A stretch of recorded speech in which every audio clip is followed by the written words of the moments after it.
സ്വർഗീയ ദൈവത്തിൻ്റെ തിരുനാമത്തിന് മഹത്വം ഉണ്ടാകട്ടെ. കർത്താവിൽ പ്രിയ സഹോദരങ്ങളെ, ബൈബിൾ ക്രൗൺ പ്രതിദിന പ്രശ്നോത്തരയിലേക്ക് നിങ്ങളെല്ലാവരെയും കർത്തൃനാമത്തിൽ സ്വാഗതം ചെയ്യുന്നു. നമ്മുടെ ഇന്നലത്തെ ചോദ്യം, കർത്താവ് അരുളി ചെയ്ത ധനവാന്റെയും ദരിദ്രൻ്റെയും ഉപമയിൽ ആ ധനവാൻ്റെ പടിപ്പുരയ്ക്കൽ കിടന്നിരുന്ന വ്രണങ്ങൾ നിറഞ്ഞവനായ ദരിദ്രൻ്റെ പേരെന്തായിരുന്നു? ഉത്തരം ലാസർ. ലൂക്കോസിൻ്റെ സുവിശേഷം 16-ാം അധ്യായം 19-20 വാക്യങ്ങൾ. ഇന്നലത്തെ വിജയി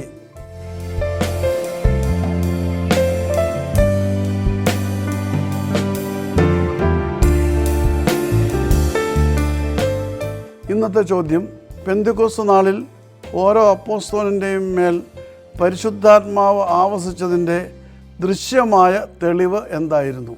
ചോദ്യം ഞാൻ ആവർത്തിക്കുന്നു.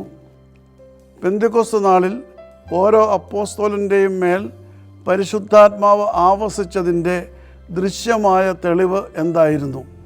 വേഗം മറുപടികൾ അയയ്ക്കുക. ദൈവം നമ്മെ അനുഗ്രഹിക്കട്ടെ. താഴെ കൊടുത്തിരിക്കുന്ന വാട്സാപ്പ് നമ്പറിൽ നിങ്ങളുടെ ഉത്തരങ്ങൾ അയയ്ക്കുക.